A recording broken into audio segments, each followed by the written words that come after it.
Hello, তো চলে আসলাম পেকুয়ায়।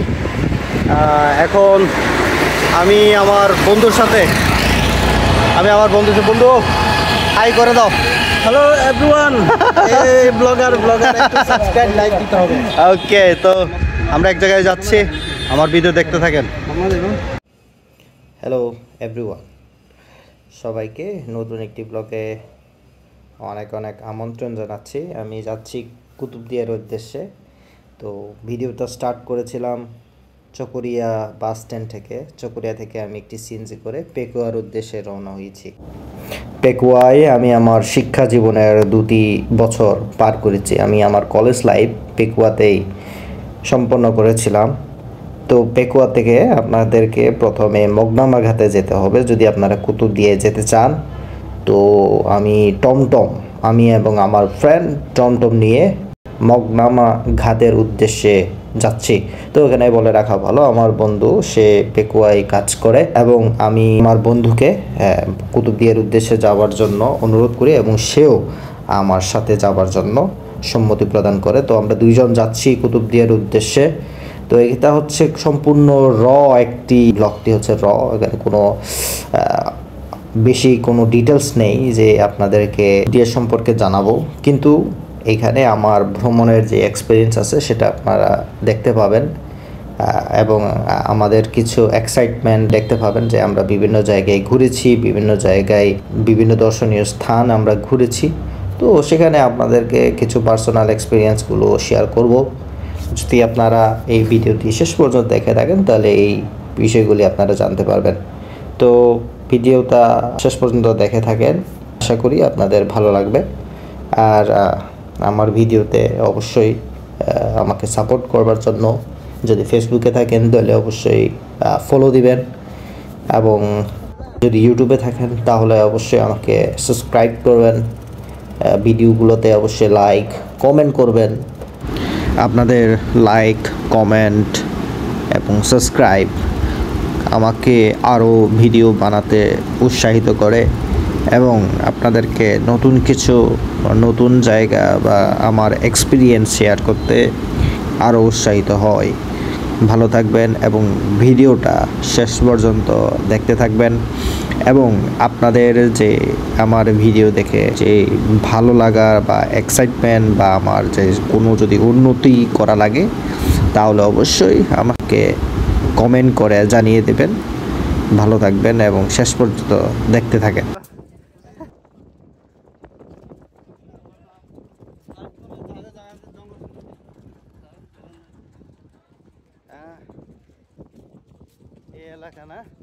ওকে, mainly এটা হচ্ছে সেকেন্ড ঘাট। এই ঘাটের মাধ্যমেও আপনারা কুতুবদিয়ায় ঢুকতে পারবেন। এই ঘাটের নাম হচ্ছে বরকট ঘাট। আমরা প্রথমে যে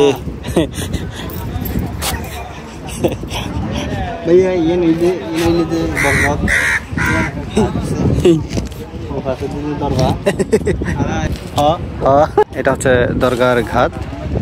এটা মেইনলি সেকেন্ড একটি ঘাট যেটার মাধ্যমে আপনারা কুতুবদিয়ায় ঢুকতে পারবেন। এছাড়া আমরা যেই ঘাট দিয়ে ঢুকেছিলাম সেটি হচ্ছে বরকট ঘাট। সো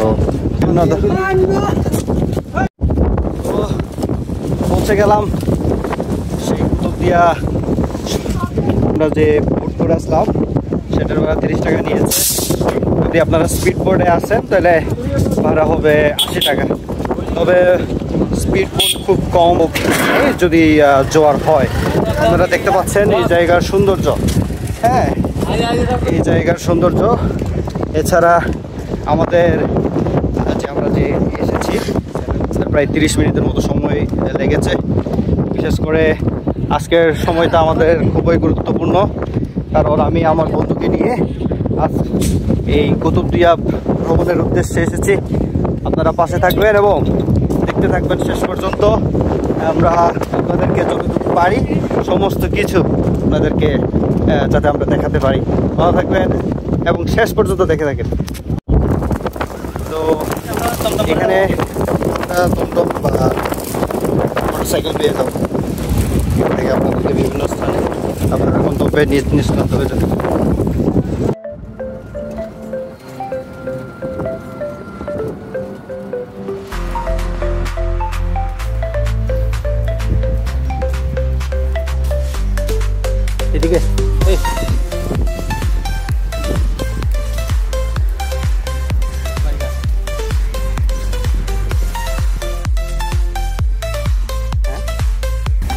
ওকে, তো আমরা চলে আসলাম। হ্যাঁ এভরিওয়ান, আমরা এখন মিনি কক্সবাজারে আছি। ওকে, আমার বন্ধু কিন্তু ভালো কিছু বলতে পারে। তো গাইস, আশা করি আজকে দিনটা খুব ভালো হবে। আমার বন্ধু অনেক দূর থেকে চলে আসছে এই কক্সবাজার দেখার জন্য। এটা মিনি কক্সবাজার আর কি, আমরা সবসময় কক্সবাজার দেখি, তারপরে কেমন যেন ভালো লাগতেছে দেখতে, তাই না? হ্যাঁ অবশ্যই। দোকান আছে, চা বাগান আছে, অ্যাভেলেবেল সব জায়গায় আশেপাশে ঘোরাঘুরি করার জায়গা আছে। নো টেনশন বাজি। এখন এখন এখন এখানকার স্থানীয় লোকাল ভাষা বলবো। আর এখন কক্সবাজার জেলার মাঝে কুতুবদিয়া উপজেলা এগিয়ে কেনা বলে আইয়ে দে জায়গা সুন্দর আছে তালাই।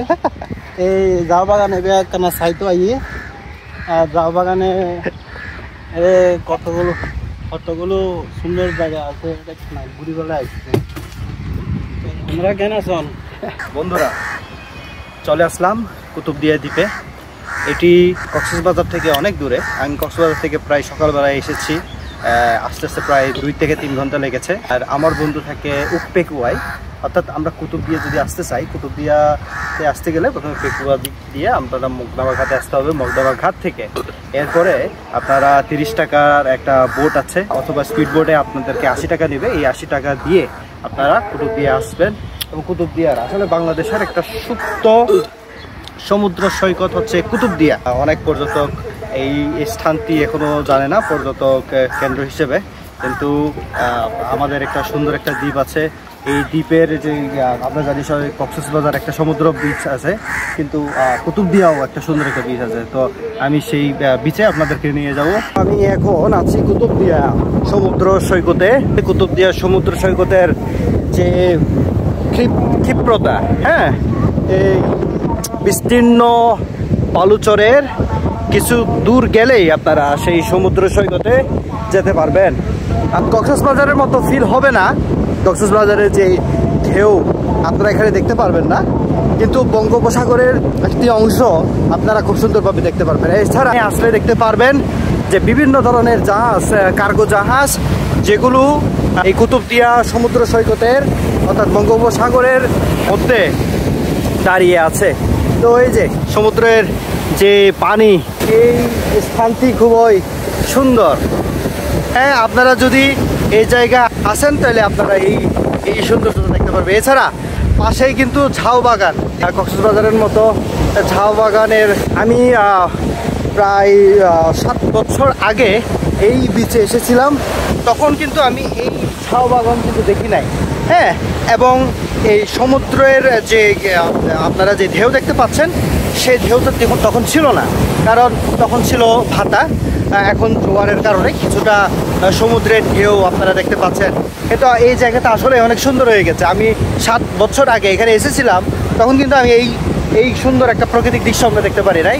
তো আপনারা এই প্রকৃতির সৌন্দর্যতা উপভোগ করবার জন্য যদি আপনারা আসতে চান, তাহলে এই সৌন্দর্যতা আপনারা দেখতে পারবেন। আরেকজন ব্লগার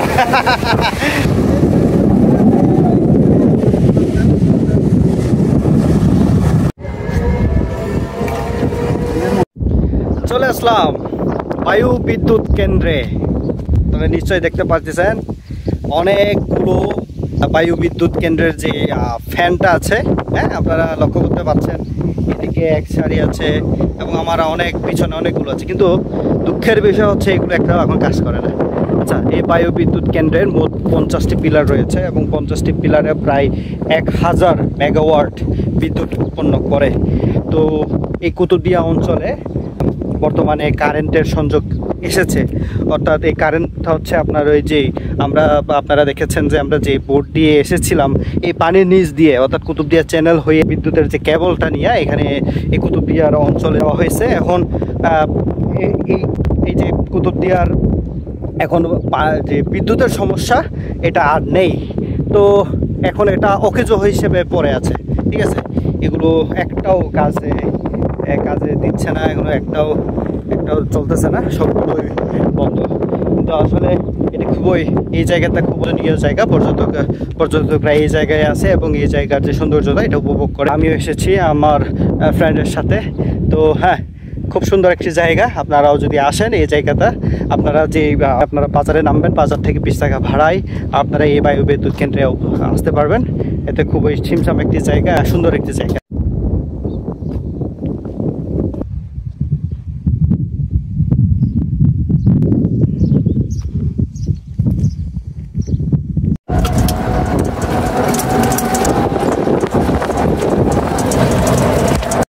চলে আসলাম কুতুবদিয়ার আরেকটি পর্যটন স্পট, বাতিঘরে কুতুবদিয়ার লাইট হাউস।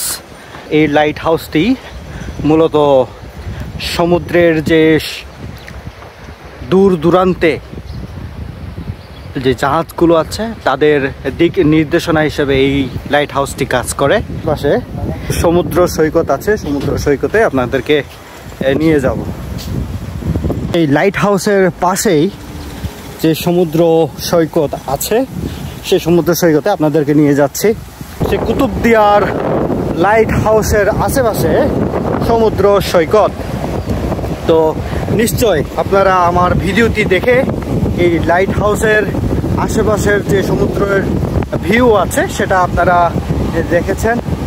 আর হ্যাঁ, এটা বেশিরভাগ যে প্রথমে আমরা যে সি বিচে গিয়েছিলাম সেই বিচের মতোই দেখতে, কিন্তু এটার কিছুটা ভিন্ন আছে। এটা খুবই সুন্দর।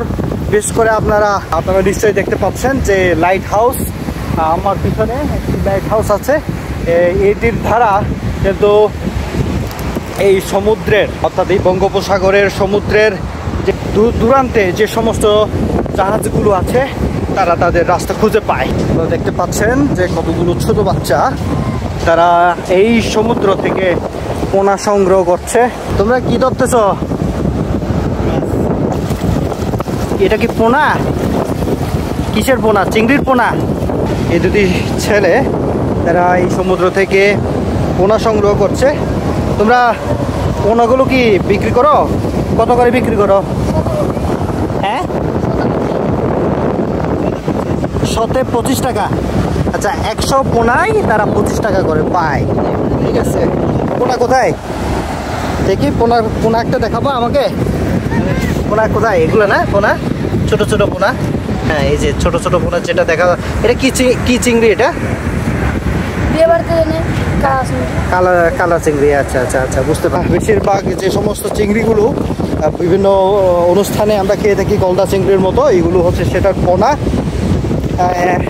তারা খুব সুন্দরভাবে সমুদ্রে গিয়ে, বা এই যে এখানে একটা জাল দেখা যাচ্ছে, আমি আপনাদেরকে জুম করে দেখাচ্ছি। এই জালের মাধ্যমে তারা পোনাগুলো সংগ্রহ করে।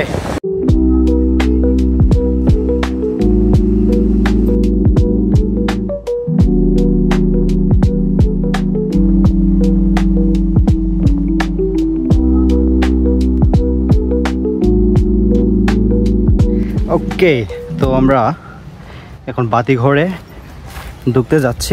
আমি আপনাদেরকে খুব ক্লোজলি যে লাইট হাউসটি আছে সেটি দেখাবো। এটা একটি সিকিউর প্লেস, একটি মাঝখানে একটি পুকুর আছে, এছাড়া কিছু অফিস সংক্রান্ত বিল্ডিং আছে।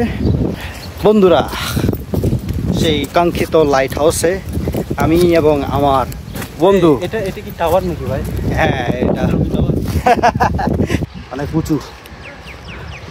এটার ধারা তারা সমুদ্রের যে জাহাজগুলো আছে জাহাজের দিক নির্দেশনা দিয়ে থাকে।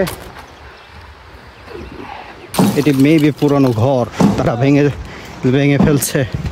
খুব কাছাকাছি যাচ্ছি। অনেক উঁচু।